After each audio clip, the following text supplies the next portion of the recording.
ಸತ್ಯಂ ನ್ಯೂಸ್ಗೆ ಸ್ವಾಗತ. ನಾನು ಸ್ಪಂದನ. ನೋಡೋಣ ಬನ್ನಿ ಇವತ್ತಿನ ಪ್ರಮುಖ ಸುದ್ದಿಗಳನ್ನ.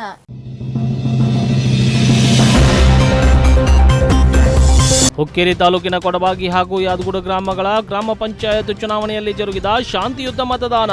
ಅಭ್ಯರ್ಥಿಗಳ ಸೋಲು ಗೆಲುವಿನ ಭವಿಷ್ಯ ಮತಪೆಟ್ಟಿಗೆಯಲ್ಲಿ ಲಾಕ್. ಸವದತ್ತಿ ತಾಲೂಕು ಸಾರ್ವಜನಿಕ ಆಸ್ಪತ್ರೆಯಲ್ಲಿ ಕ್ಷಯರೋಗ ನಿಯಂತ್ರಣ ಘಟಕ ಉದ್ಘಾಟನೆ. ನಿವೃತ್ತ ಮುಖ್ಯೋಪಾಧ್ಯಾಯ ಬನಹಟ್ಟಿ ಅವರಿಂದ ಲೋಕಾರ್ಪಣೆ. ಮಾಜಿ ಸಚಿವ ಶಶಿಕಾಂತ್ ನಾಯಕ್ ಅವರಿಂದ ಮತದಾನ. ಹುಕ್ಕೇರಿ ತಾಲೂಕಿನ ಹೊಸೂರು ಗ್ರಾಮದ ವಾರ್ಡ್ ನಂಬರ್ 1ರಲ್ಲಿ ಮತ ಚಲಾವಣೆ. ಹುಕ್ಕೇರಿ ತಾಲೂಕಿನ ಹೊಸೂರು ಗ್ರಾಮದ ವಾರ್ಡ್ ನಂಬರ್ 1ನಲ್ಲಿ ಮತದಾನ ಮಾಡಿ ಮಾತನಾಡಿದ ಮಾಜಿ ಸಚಿವ ಶ್ರೀ ಶಶಿಕಾಂತ್ ನಾಯಕ್ ಅವರು ಮಾಧ್ಯಮಗಳೊಂದಿಗೆ ಮಾತನಾಡಿದ್ರು. ಹುಕ್ಕೇರಿ ತಾಲೂಕಿನ ಹೊಸೂರು ಗ್ರಾಮದ ವಾರ್ಡ್ ನಂಬರ್ 1ರಲ್ಲಿ ಮತದಾನ ಮಾಡಿ ಮಾತನಾಡಿದ ಮಾಜಿ ಸಚಿವ ಶ್ರೀ ಶಶಿಕಾಂತ್ ನಾಯಕ್ ಅವರು ಶಾಂತಿಯುತವಾಗಿ ಮತದಾನ ನಡೆಯುತ್ತಿದ್ದು ಅಭ್ಯರ್ಥಿಗಳು ಆಯ್ಕೆಯಾದ ಬಳಿಕ ಎಲ್ಲರೂ ಒಟ್ಟಿಗೆ ಸೇರಿ ಕೆಲಸ ಮಾಡಬೇಕು ಎಂದು ತಿಳಿಸಿದರು. ಸನ್ಮಾನ್ಯ ಶ್ರೀ ಹೆಗಡೆ ಅವರು 3 ಟೈರ್ ಸಿಸ್ಟಮ್ ತಂದಿದ್ರು. ಒಂದು ಗ್ರಾಮ ಪಂಚಾಯಿತಿ, ಇನ್ನೊಂದು ತಾಲೂಕಾ ಪಂಚಾಯಿತಿ, ಇನ್ನೊಂದು ಜಿಲ್ಲಾ ಪಂಚಾಯಿತಿ. ಈ ರೀತಿ ಇರ್ತಕ್ಕಂಥ ಇವರು ಕೂಡ ಜನಪ್ರತಿನಿಧಿಗಳೇ. MLAಗಳ ನಂತರ MLA ಇದ್ರೊಳಗೆ ಚಿನ್ನ ಬರ್ತದೆ, ತಾಲೂಕಾ ಪಂಚಾಯಿತಿ ಚಿನ್ನ ಬರ್ತದೆ, ಜಿಲ್ಲಾ ಪಂಚಾಯಿತಿ ಚಿನ್ನ ಬರ್ತದೆ. ಇಲ್ಲಿ ಚಿನ್ನ ಬರೋಂಗಿಲ್ಲ. ಕಾರಣ ಅಂದ್ರೆ ಭಾಳ ಗ್ರಾಮೀಣ ಭಾಗದಲ್ಲಿ ಇರ್ತಕ್ಕಂಥ ಬಹುತೇಕ ಜನ ಒಂದೇ ಪಕ್ಷದೊಳಗಿದ್ರೂ ಕೂಡ ಹೊಂದಾಣಿಕೆ ಆದ್ರೆ ಒಂದೊಂದು ಸಲ ಒಬ್ಬೊಬ್ಬರಾಗಿ ವಿರೋಧ ಆಗ್ತವೆ. ಹೊಂದಾಣಿಕೆ ಆಗಲಿಲ್ಲ. ನಾವು ಒಂದೇ ಪಕ್ಷದೊಳಗೆ ಇರ್ತಕ್ಕಂಥವ್ರು ಬಹುತೇಕ ನಮ್ಮ ಈ ಹೊಸೂರು ಗ್ರಾಮ ಪಂಚಾಯತಿ ಒಳಗೆ ಬಹುತೇಕ ಎಲ್ಲನೂ ಒಂದೇ ಪಾರ್ಟಿದೊಳಗೆ ಇರ್ತಕ್ಕಂಥ ಅಭ್ಯರ್ಥಿಗಳೇ ಜಾಸ್ತಿ ಇರೋದ್ರಿಂದ ಮತದಾರರು ತಮ್ಮ ಗುಟ್ಟನ್ನು ಇಲ್ಲಿವರೆಗೆ ಯಾರು ಬಿಟ್ಟುಕೊಟ್ಟಿಲ್ಲ. ಎಲ್ರಿಗೂ ಹೂ ಅಂದಾರೆ. ಹಾಕುವಾಗ ಅಥವಾ ನಂತರದ ಸಂದರ್ಭದೊಳಗೆ ನಮ್ಮ ಮನಸ್ಸುಗಳನ್ನು ಯಾವ ರೀತಿ ಬದಲು ಮಾಡ್ತಾರೆ, ಅಭ್ಯರ್ಥಿಗಳನ್ನು ನೋಡ್ತಾರೆ, ಅಭ್ಯರ್ಥಿ ಕೆಲಸ ನೋಡ್ತಾರೆ. ಇವತ್ತು ತಮಗೆ ಆಗ್ತಕ್ಕಂಥ ಅನೇಕ ಆಲೋಚನೆಗಳು ನಮ್ಮ ಜಾತಿ ಇವು ಕೂಡ ಇಲ್ಲೇ ಕೆಲವೊಂದಿಷ್ಟು ಸಂದರ್ಭದೊಳಗೆ ಇಲ್ಲೇ ಬರ್ತದೆ. ಈ ಪ್ರಥಮ ಬಾರಿಗೆ ಇವತ್ತು ಗ್ರಾಮ ಪಂಚಾಯತಿ ಚುನಾವಣೆ ಮೊದಲನೇ ಬಾರಿಗೆ ಈ ಸಲ ಬರ್ಖಾಸ್ತಾಗಿತ್ತು. ಇದು ಏನೋ ನಮ್ಮ ಗ್ರಾಮ ಪಂಚಾಯತಿ ಬರ್ಖಾಸ್ತಾಗ ಕೇವಲ 4 ತಿಂಗಳು 5 ತಿಂಗಳ ನಂತರ ಚುನಾವಣೆ ಮೊದಲನೇ ಬಾರಿಗೆ ಈ ರೀತಿ ಆದಂಥದ್ದು.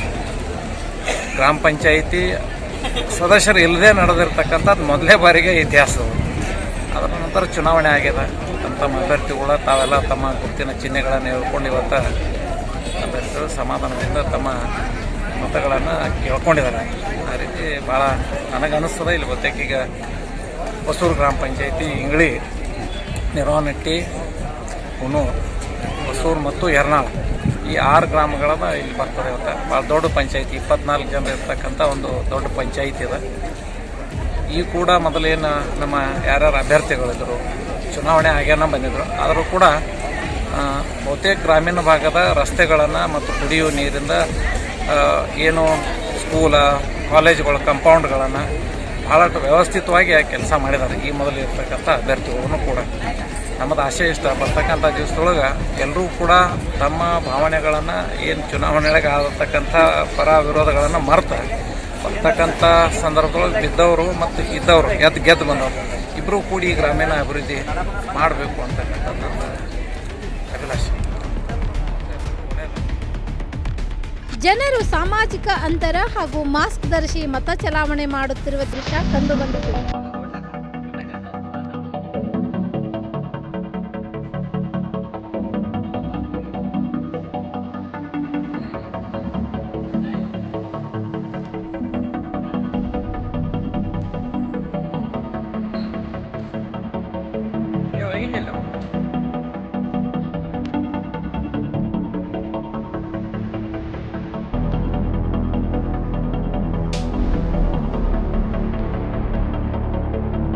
ರಾಜ್ಯದಲ್ಲಿ ಗ್ರಾಮ ಪಂಚಾಯತಿ ಚುನಾವಣೆ ರಂಗೇರಿದ್ದು ಇಂದು ಮೊದಲ ಹಂತದ ಚುನಾವಣೆಗೆ ಮತದಾನ ಪ್ರಕ್ರಿಯೆ ಆರಂಭವಾಗಿದೆ.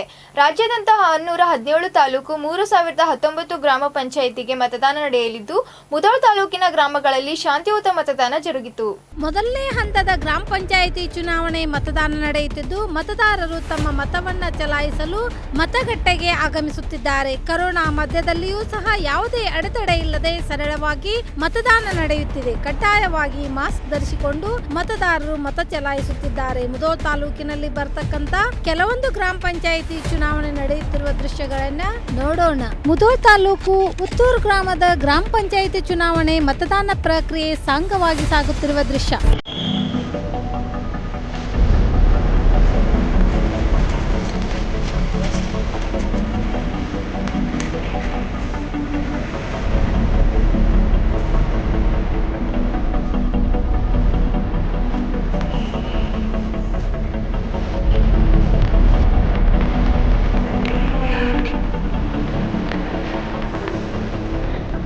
ಮುಧೋಳ ತಾಲೂಕಿನ ನಂದಗಾಂವದಲ್ಲಿ ಗ್ರಾಮ ಪಂಚಾಯತ್ ಚುನಾವಣೆಯ ರಂಗು ಕರೋನಾ ನಿಯಮ ಅನುಸರಿಸುತ್ತಾ ಮತ ಚಲಾಯಿಸುತ್ತಿರುವ ದೃಶ್ಯ ಕಂಡುಬಂದಿತು.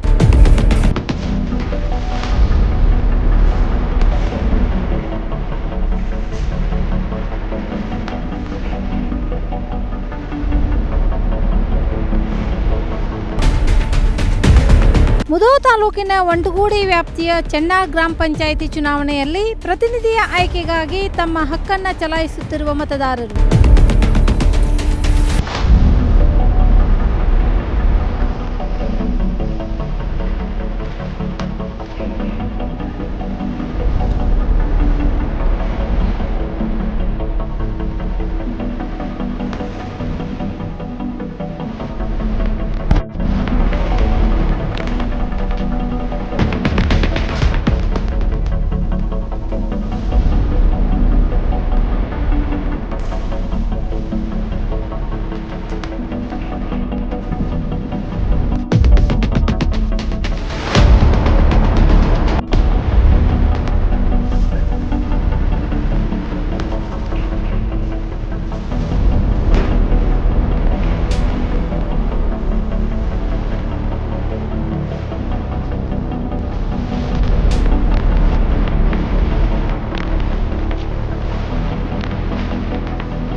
ಬೆಳಗಾವಿ ಜಿಲ್ಲೆ ಹುಕ್ಕೇರಿ ತಾಲೂಕಿನ ಕೊಟ್ಪಾಗಿ ಗ್ರಾಮದಲ್ಲಿಂದು ಗ್ರಾಮ ಪಂಚಾಯಿತಿ ಚುನಾವಣೆ ಬಿರುಸಿನಿಂದ ಜರುಗಿತು.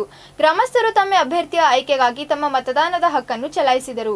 ಬೆಳಗಾವಿ ಜಿಲ್ಲೆ ಹುಕ್ಕೇರಿ ತಾಲೂಕಿನ ಕೊಟಬಾಗಿ ಗ್ರಾಮದಲ್ಲಿ ಗ್ರಾಮ ಪಂಚಾಯತ್ ಚುನಾವಣೆ ಹಿನ್ನೆಲೆ ಗ್ರಾಮಸ್ಥರು ತಮ್ಮ ಹಕ್ಕನ್ನ ಚಲಾಯಿಸಿದರು. ಕರೋನಾದಂತಹ ಸಂದಿಗ್ಧ ಪರಿಸ್ಥಿತಿಯಲ್ಲಿಯೂ ಮುನ್ನೆಚ್ಚರಿಕಾ ಕ್ರಮದೊಂದಿಗೆ ಜರುಗಿದ ಚುನಾವಣೆಯಲ್ಲಿ ಅಭ್ಯರ್ಥಿಗಳ ಭವಿಷ್ಯ ಮತಪೆಟ್ಟಿಗೆ ಸೇರಿದ್ದು ಸೋಲು ಗೆಲುವಿನ ಲೆಕ್ಕಾಚಾರ ಶುರುವಾಗಿದೆ.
ಹುಕ್ಕೇರಿ ತಾಲೂಕಿನ ಯಾದಗುಡ್ ಗ್ರಾಮದ ಪಂಚಾಯತ್ ಚುನಾವಣೆ ಜರುಗಿದ್ದು ಶಾಂತಿಯುತ ಮತದಾನ ಜರುಗಿತು.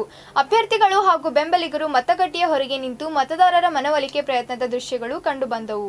ರಾಜ್ಯಾದ್ಯಂತ ತೀವ್ರ ಕುತೂಹಲ ಕೆರಳಿಸಿರುವ ಗ್ರಾಮ ಪಂಚಾಯಿತಿ ಚುನಾವಣೆ ವೇದಿಕೆ ತೆರೆದುಕೊಂಡಿದ್ದು ಮೊದಲ ಹಂತದ ಮತದಾನ ನಡೆಯಿತು.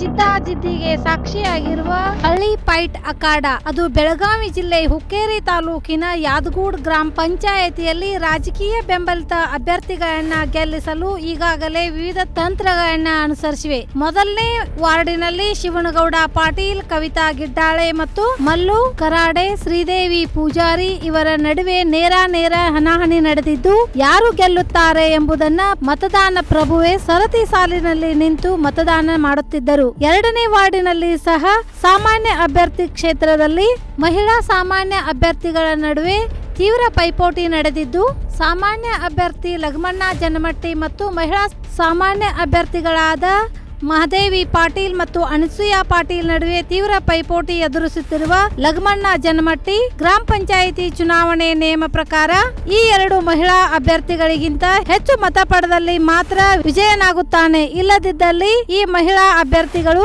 ಹೆಚ್ಚು ಮತ ಪಡೆದಲ್ಲಿ ಸಾಮಾನ್ಯ ಅಭ್ಯರ್ಥಿಯಾಗಿ ಪರಿಗಣನೆಯಾಗಿ ಇಬ್ಬರು ಮಹಿಳಾ ಅಭ್ಯರ್ಥಿಗಳು ವಿಜಯ ಸಾಧಿಸುತ್ತಾರೆ. ಮೂರನೇ ವಾರ್ಡಿನಲ್ಲಿಯೂ ಸಹ ಸಾಮಾನ್ಯ ಅಭ್ಯರ್ಥಿಗಳಾದ ದಯಾನಂದ್ ಜನಮಟ್ಟಿ, ಮಲ್ಲಪ್ಪ ವಾಳ್ಕಿ ಮತ್ತು ಪುಟ್ಟು ಬೆಣ್ಣು ಅವರಲ್ಲಿ 2 ಜನ ವಿಜಯರಾಗಬೇಕೆಂದು ವಿವಿಧ ತಂತ್ರಗಳನ್ನ ಬಳಸಿ ವಿಜಯರಾಗಲು ಪ್ರಯತ್ನಿಸುತ್ತಿದ್ದಾರೆ. ಅದೇ ವಾರ್ಡಿನಲ್ಲಿ ಎಸ್ಸಿ 3 ಮಹಿಳಾ ಅಭ್ಯರ್ಥಿಗಳು ಸ್ಪರ್ಧಿಸಲಿದ್ದು, ಅವರಲ್ಲಿ ವಿಜಯರಾಗಲು ತೀವ್ರ ಹಣಾಹಣಿ ನಡೆದಿದೆ. ಇದರ ಮಧ್ಯೆಯೂ 5 ಅಭ್ಯರ್ಥಿಗಳು ಅವಿರೋಧವಾಗಿ ಆಯ್ಕೆಯಾಗಿರುತ್ತಾರೆ. ಮತದಾನದ ಮುನ್ನಾ ದಿನವಾದ ನಿನ್ನೆ ರಾತ್ರಿ ಮಧ್ಯ ಕುರುಡು ಕಾಂಚಾನ ಮತ್ತು ಹೋಟೆಲ್ ಮತ್ತು ದಾಬಾಗಳು ತುಂಬಿ ತುಳುಕುತ್ತಿದ್ದವು. ರಾಷ್ಟ್ರೀಯ ಕ್ಷಯ ರೋಗ ನಿರ್ಮೂಲನಾ ದಿನಾಚರಣೆಯ ನಿಮಿತ್ತ ಸವದತ್ತಿ ತಾಲೂಕು ಸಾರ್ವಜನಿಕ ಆಸ್ಪತ್ರೆಯಲ್ಲಿ ಜಿಲ್ಲಾ ಹಾಗೂ ತಾಲೂಕು ಕ್ಷಯ ರೋಗ ನಿಯಂತ್ರಣ ಘಟಕದ ಉದ್ಘಾಟನೆ ಜರುಗಿತು. ಸವದತ್ತಿ ತಾಲೂಕು ಸಾರ್ವಜನಿಕ ಆಸ್ಪತ್ರೆಯಲ್ಲಿ ಜಿಲ್ಲಾ ಹಾಗೂ ತಾಲೂಕು ಕ್ಷಯ ರೋಗ ನಿಯಂತ್ರಣ ಘಟಕ ರಾಷ್ಟ್ರೀಯ ಕ್ಷಯ ರೋಗ ನಿರ್ಮೂಲನಾ ದಿನಾಚರಣೆ ಕಾರ್ಯಕ್ರಮವನ್ನ ನಿವೃತ್ತ ಮುಖ್ಯೋಪಾಧ್ಯಾಯರಾದ ಶ್ರೀಯುತ ಬನಾಟಿ ಅವರು ಉದ್ಘಾಟಿಸಿದರು. ಕಾರ್ಯಕ್ರಮದಲ್ಲಿ ಭಾಗವಹಿಸಿದ್ದ ಜಿಲ್ಲಾ ಕ್ಷಯ ನಿಯಂತ್ರಣಾಧಿಕಾರಿಗಳ ಕಾರ್ಯಾಲಯ ಮೇಲ್ವಿಚಾರಕ ಪರಶುರಾಮ್ ಪಾಟೀಲ್ ಮಾತನಾಡಿ, ರೋಗ ನಿರೋಧಕ ಶಕ್ತಿ ಕುಂಠಿತಗೊಂಡಿದ್ದರಿಂದ ಕ್ಷಯ ರೋಗ ಬರುವ ಸಾಧ್ಯತೆ ಇದೆ. ರೋಗದ ಲಕ್ಷಣಗಳು ಕಂಡು ಬಂದ ತಕ್ಷಣ ವೈದ್ಯರನ್ನ ಸಂಪರ್ಕಿಸಿರಿ. ಇದು ಮಕ್ಕಳಲ್ಲಿ ಬರುವ ಸಾಧ್ಯತೆಯೂ ಇದೆ. 2 ವಾರಕ್ಕಿಂತ ಹೆಚ್ಚು ಕಾಲ ಕೆಮ್ಮು, ಸಂಜೆ ವೇಳೆ ಜ್ವರ ಬರುವುದು, ಕಪ್ಪದಲ್ಲಿ ರಕ್ತ ಬೀಳುವುದು, ಎದೆ ನೋವು ಕಾಣಿಸಿಕೊಳ್ಳುವುದು, ರಾತ್ರಿ ಬೆವರುವುದು ಇವು ರೋಗದ ಲಕ್ಷಣಗಳಾಗಿವೆ ಎಂದು ವಿವರಿಸಿದರು. ತಾಲೂಕು ಕ್ಷಯರೋಗ ಚಿಕಿತ್ಸಾ ಮೇಲ್ವಿಚಾರಕ SI ಡೋನಿ ಪ್ರಾಸ್ತಾವಿಕವಾಗಿ ಮಾತನಾಡಿದರು. ತಾಲೂಕು ಕ್ಷಯ ರೋಗ ನಿಯಂತ್ರಣಾಧಿಕಾರಿ ಡಾಕ್ಟರ್ ಮಹೇಶ್ ಚಿತ್ತರ್ಗಿ, ಪುರಸಭೆ ಸದಸ್ಯ ಕಾಶವ್ವ ಹಾದಿಮನಿ, ಅನಿಲ್ ಕುಲಕರ್ಣಿ, ಅಮಿತ್ ನಲ್ಲಿ, ಅಂಗನವಾಡಿ ಕಾರ್ಯಕರ್ತೆ ಸರೋಜಿನಿ ಹಕ್ಕಣ್ಣವರ್, ವಿಜಯಲಕ್ಷ್ಮಿ ಶಿಂದೆ ಮುಂತಾದವರು ಉಪಸ್ಥಿತರಿದ್ದರು. ಮಂಜುನಾಥ್ ಹಟ್ಟಿ ಸ್ವಾಗತಿಸಿದರು. ಮೀನಾಕ್ಷಿ ಗುರೂಜಿ ನಿರೂಪಿಸಿದರು. MR ಕರ್ಜಗಿಮಠ್ ವಂದಿಸಿದರು. ವರದಿ ಸದಾಶಿವ್ ಮಿರಜ್ಕರ್, ಸತ್ಯಂ ಟಿವಿ, ಸವದತ್ತಿ. ಇಂಡಿ ವಿಧಾನಸಭೆ ಮತಕ್ಷೇತ್ರದ ವ್ಯಾಪ್ತಿಯಲ್ಲಿ ಬರುವ 38 ಗ್ರಾಮಗಳ ಗ್ರಾಮ ಪಂಚಾಯಿತಿ ಚುನಾವಣೆ ದಿನಾಂಕ 27ರಂದು ಮತದಾನ ನಡೆಯಲಿದ್ದು, ಈ ಬಗ್ಗೆ ಸಂಪೂರ್ಣ ವಿವರವನ್ನು ನಮ್ಮ ಸತ್ಯಂ ವಾಹಿನಿಯ ಇಂಡಿ ಪ್ರತಿನಿಧಿಯೊಂದಿಗೆ ಮಾನ್ಯ ತಹಶೀಲ್ದಾರ್ ಚಿದಾನಂದ್ ಕುಲಕರ್ಣಿ ಹಂಚಿಕೊಂಡಿದ್ದಾರೆ. ಇಂಡಿ ವಿಧಾನಸಭೆ ಮತಕ್ಷೇತ್ರದ ವ್ಯಾಪ್ತಿಯಲ್ಲಿ ಬರುವ 38 ಗ್ರಾಮ ಪಂಚಾಯತ್ ಚುನಾವಣೆ ಬರುವ ದಿನಾಂಕ 27ರಂದು ಮತದಾನ ನಡೆಯಲಿದ್ದು, ಇದರ ಹಿನ್ನೆಲೆಯಲ್ಲಿ ಚುನಾವಣೆಯ ಬಗ್ಗೆ ಸಂಪೂರ್ಣ ವಿವರವನ್ನ ನಮ್ಮ ಸತ್ಯಂ ವಾಹಿನಿಯ ಮುಂದೆ ಇಂಡಿ ಪ್ರತಿನಿಧಿಯೊಂದಿಗೆ ಮಾನ್ಯ ತಹಶೀಲ್ದಾರ್ ಚಿದಾನಂದ್ ಕುಲಕರ್ಣಿ ಸಂಪೂರ್ಣ ಮಾಹಿತಿ ನೀಡಿದರು. ನಮಸ್ಕಾರ ಸರ್, ಈಗ ನಮ್ಮ ತಾಲೂಕಿನಲ್ಲಿ ಗ್ರಾಮ ಪಂಚಾಯತಿ ಚುನಾವಣೆ ಬಗ್ಗೆ ಒಂದಿಷ್ಟು ಸ್ವಲ್ಪ ಸಮಗ್ರವಾದ ಮಾಹಿತಿ ಕೊಡಿ ಸರ್. ಇಂಡಿ ತಾಲೂಕಿನಲ್ಲಿ 38 ಗ್ರಾಮ ಪಂಚಾಯತಿಗಳಿದ್ದು 38 ಗ್ರಾಮ ಪಂಚಾಯತಿಗೆ ಚುನಾವಣೆ ನಡೀತದೆ. 38 ಗ್ರಾಮ ಪಂಚಾಯತಿಗೆ 234 ವಾರ್ಡ್ಗಳಿದ್ದು ಅದರಲ್ಲಿ 9 ವಾರ್ಡ್ಗಳು ಅವಿರೋಧ ಆಯ್ಕೆಯಾಗಿದ್ದಾರೆ. ಇನ್ನು 225 ವಾರ್ಡ್ಗಳಲ್ಲಿ ಚುನಾವಣೆ ನಡೀತಾ ಇದೆ. 225 ವಾರ್ಡ್ಗಳಲ್ಲಿ 1762 ಅಭ್ಯರ್ಥಿಗಳು ಕಣದಲ್ಲಿದ್ದು ನಾಳೆ 27ನೇ ತಾರೀಕಿಗೆ ಚುನಾವಣೆ ಜರುಗ್ತಾ ಇದೆ. ಹಾಗೂ ಚುನಾವಣೆ ಎಲ್ಲ ಮತಗಟ್ಟೆಗಳಲ್ಲಿ ನಡೀತಾ ಇವೆ. 325 ಮತಗಟ್ಟೆಗಳಲ್ಲಿ ಚುನಾವಣೆ ಜರುಗ್ತಾ ಇದೆ. ವರದಿ ರಾಮಚಂದ್ರ ಕಾಂಬ್ಳೆ, ಸತ್ಯಂ ಟಿವಿ, ಇಂಡಿ. ಮೊದಲನೇ ಹಂತದ ಗ್ರಾಮ ಪಂಚಾಯಿತಿ ಚುನಾವಣೆ ಇಂದು ಮಂಗಳವಾರ ನಡೆಯುತ್ತಿದ್ದು, ಬಾಗಲಕೋಟೆ ಜಿಲ್ಲೆ ರಬಕವಿ ಬನಹಟ್ಟಿ ತಾಲೂಕಿನ ಜಗದಾಳ್ ಗ್ರಾಮದಲ್ಲಿ ಮತದಾನ ಪ್ರಕ್ರಿಯೆ ಆರಂಭವಾಗಿದ್ದು, ಇಂದು ಲೋಕಲ್ ಫೈಟ್ನ ಪ್ರತಿಷ್ಠಿತ ಕಣವಾಗಿ ಬಿಂಬಿತವಾಗಿದೆ. ಬಾಗಲಕೋಟೆ ಜಿಲ್ಲೆ ರಬಕವಿ ಬನಹಟ್ಟಿ ತಾಲೂಕಿನ ಜಗದಾಳ್ ಗ್ರಾಮದಲ್ಲಿ ಮತದಾನ ಪ್ರಕ್ರಿಯೆ ಆರಂಭವಾಗಿದ್ದು, ಇದು ಲೋಕಲ್ ಫೈಟ್ ಇದ್ದ ಕಾರಣ ಪ್ರತಿಷ್ಠಿತ ಕಣವಾಗಿದೆ. ಅದರಲ್ಲೂ ವಾರ್ಡ್ ನಂಬರ್ 3ರಲ್ಲಿ 10 ಜನ ಸ್ಪರ್ಧಿಸಿದ್ದು, ಗ್ರಾಮದ ಜನರ ಚಿತ್ತ 3ನೇ ವಾರ್ಡಿನ ಕಡೆ ಮುಖ ಮಾಡಿದ್ದಾರೆ. ಒಟ್ಟು 6 ವಾರ್ಡ್ ಹೊಂದಿದ್ದು ಗ್ರಾಮ ಪಂಚಾಯಿತಿ ಆಗಿದ್ದು 45 ಅಭ್ಯರ್ಥಿಗಳು ಸ್ಪರ್ಧಿಸಿದ್ದು ಒಟ್ಟು ಮತದಾನ 5511 ಹೊಂದಿದ್ದು ಶಾಂತಿಯುತವಾಗಿ ಮತದಾನ ಪ್ರಕ್ರಿಯೆ ಆರಂಭವಾಗಿದೆ.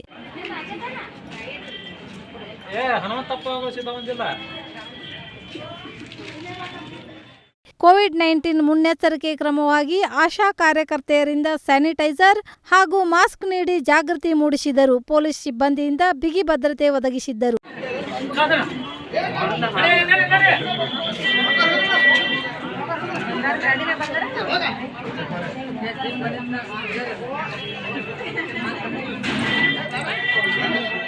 ಒಟ್ಟಾರೆ ಇಂದು ಅಭ್ಯರ್ಥಿಗಳ ಭವಿಷ್ಯ ರೂಪಿಸುವ ದಿನವಾಗಿದ್ದು ಮತದಾರರು ಏನೆನ್ನುತ್ತಾರೆ ಕಾದು ನೋಡಬೇಕಾಗಿದೆ. ವರದಿ ಮಲ್ಲು ಹಿರೇಮಠ್, ಸತ್ಯಂ ಟಿವಿ, ರಬಕವಿ. ವಿಜಯಪುರ ಜಿಲ್ಲೆ ನಿಡಗುಂದಿ ತಾಲೂಕಿನಲ್ಲಿ ಬರುವಂತಹ ಆಲ್ಮಟ್ಟಿ ಗ್ರಾಮ ಪಂಚಾಯಿತಿ ಚುನಾವಣೆ ಶಾಂತಿಯುತವಾಗಿ ಜರುಗಿತು. ವಿಜಯಪುರ ಜಿಲ್ಲೆ ನಿಡಗುಂದಿ ತಾಲೂಕಿನ ಆಲ್ಮಟ್ಟಿ ಗ್ರಾಮ ಪಂಚಾಯತ್ ಚುನಾವಣಾ ಸಂದರ್ಭದಲ್ಲಿ ಯಾವುದೇ ತೊಂದರೆಗಳಾಗದಂತೆ ಕೋವಿಡ್-19 ನಂತ ರೋಗದಿಂದ ಯಾವುದೇ ತೊಂದರೆಗಳಾಗದಂತೆ ಆರೋಗ್ಯ ಕಾರ್ಯಕರ್ತರನ್ನ ಆಶಾ ಕಾರ್ಯಕರ್ತರನ್ನ ನೇಮಿಸುವುದಾಗಿ ಸುರಕ್ಷಿತ ಮತದಾನಕ್ಕಾಗಿ ಬೇಕಾದ ಎಲ್ಲ ಸೌಲಭ್ಯಗಳಾದ ಮಾಸ್ಕ್, ಸ್ಯಾನಿಟೈಸರ್, ಪಲ್ಸ್ ಆಕ್ಸಿಮೀಟರ್ಗಳನ್ನು ಒದಗಿಸಿದ್ದು ಏನಾದರೂ ತೊಂದರೆಗಳಾದರೆ ತುರ್ತಾಗಿ ಕಾರ್ಯಪ್ರವೃತ್ತರಾಗುತ್ತೇವೆ ಎಂದು ವೈದ್ಯಾಧಿಕಾರಿಗಳು ತಿಳಿಸಿದರು. ಸಮುದಾಯ ಆರೋಗ್ಯ ಕೇಂದ್ರ ನಿಡಗುಂದಿ ಸರ್, ನಾವು ಡಾಕ್ಟರ್ ಪ್ರಕಾಶ್ ಅಂತ ಹೇಳಿ ಮಾತಾಡೋದು. ನಮ್ಮ ಆರೋಗ್ಯ ಇಲಾಖೆ ವತಿಯಿಂದ ನಾವು ಆಶಾ ಕಾರ್ಯಕರ್ತರನ್ನ ಮತ್ತು ನಮ್ಮ ಆರೋಗ್ಯ ಇಲಾಖೆ ಸಿಬ್ಬಂದಿಗಳನ್ನ ನಿಯೋಜನೆ ಮಾಡಿರ್ತೇವೆ. ಅವರಿಗೆ ಏನೇನು ಬೇಕು ಎಲ್ಲ ಅನುಕೂಲವನ್ನು ಮಾಡಿಕೊಟ್ಟು ಮಾಸ್ಕ್ಗಳನ್ನು, ಸ್ಯಾನಿಟೈಸರ್ಗಳನ್ನು ಮತ್ತು ಪಲ್ಸ್ ಆಕ್ಸಿಮೀಟರ್ಗಳನ್ನು, ವೀಲ್ ಚೇರ್ಗಳನ್ನು ಎಲ್ಲ ವ್ಯವಸ್ಥೆ ಮಾಡಿರ್ತೇವೆ. ಏನಾದರೂ ಸಮಸ್ಯೆಗಳು ಬಂದರೆ ಅವ್ರು ನಮ್ಗೆ ಇನ್ಫಾರ್ಮೇಷನ್ ಕೊಡ್ತಾರೆ. ಇಮಿಡಿಯೇಟ್ ಆಗಿ ನಾವು ವೈದ್ಯಾಧಿಕಾರಿಗಳು ಮತ್ತು ಸಿಬ್ಬಂದಿಯವರು ಕಾರ್ಯರೂಪದಲ್ಲಿ ತೊಡಗುತ್ತೀವಿ. ಪ್ರತಿಯೊಂದು ಬೂತಿನಲ್ಲಿ 4 ಮಂದಿ ಸಿಬ್ಬಂದಿಗಳನ್ನು ನಾವು ನಿಯೋಜನೆ ಮಾಡಿರ್ತೇವೆ. ಡಾಕ್ಟರ್ ಪ್ರಕಾಶ್, ವೈದ್ಯಾಧಿಕಾರಿಗಳು, ಸಮುದಾಯ ಆರೋಗ್ಯ ಕೇಂದ್ರ ನಿಡಗುಂದಿ. ಏನಿದ್ದೀರಿ ಅದು ನಿಮ್ಗೆ ಅದು ಒಳಗಡೆ ಯಾವ ತರ ನಿಮ್ಗೆ ಆಪ್ಷನ್ಸ್ ಇದೆ ಮಾಡೋದಕ್ಕೆ ನೀವು ಆ ತರ ಮಾಡ್ಬೋದು ಸರ್. ನಮ್ದೇನು ಅಪ್ಲಿಕೇಶನ್ ಇಲ್ಲ. ಯಾವುದೇ ರೀತಿ ಗದ್ದಲ ಗಲಾಟೆಗಳಾದ್ರೆ ನಾವು ಹಿಂದಿನ ಗೈಡ್ ಮಾಡ್ತೀವಿ. ಓಕೆ ಸರ್, ನಮ್ಗೆ 17 ಬೂತ್ ಇದಾವೆ. ನಮ್ಗೆ ಸಮಸ್ಯೆ ಇದೆ, ಅವರು ಜನ ಬಂದು ನಿಂತಿದ್ದಾರೆ ಭಾಳ ಸಲ ಇಲ್ಲಿ ಇವಿಷ್ಟು ಇವತ್ತಿನ ಪ್ರಮುಖ ಸುದ್ದಿಗಳು. ನಿರಂತರ ಸುದ್ದಿ ಹಾಗೂ ಮನರಂಜನೆಗಾಗಿ ನೋಡ್ತಾ ಇರಿ ಸತ್ಯಂ ಟಿವಿ ಕನ್ನಡ. ನಮ್ಮ ನಡೆ ಸತ್ಯದ ಕಡೆ.